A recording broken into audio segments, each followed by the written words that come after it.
Чувствате ли, че страхът често е използван като средство за контрол над вас? Ето 3 психологически трика, които ще ви помогнат да се защитите от манипулацията чрез страх. Първо, осъзнайте страха и го назовете.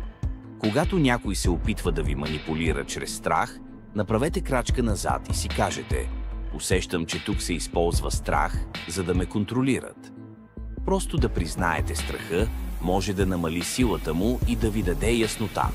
Второ, преценете реалния риск. Задайте си въпроса: този страх реален ли е или е преувеличен? Манипулаторите често представят нещата по-драматично, отколкото са.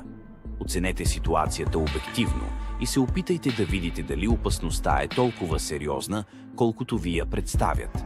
Трето, реагирайте спокойно и уверено. Манипулаторите обикновено очакват емоционална реакция. Ако отговорите спокойно, без да се поддавате на страха, им показвате, че нямат контрол над вас.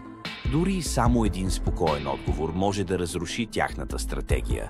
Ако някога сте се справили с манипулация чрез страх, споделете своя опит в коментарите. Нека си помагаме взаимно да разпознаваме тези техники и да изграждаме по-силни граници. И не забравяйте да последвате за още съвети как да защитите психичното си здраве и да устоите на манипулацията. За още информация вижте линка в биото.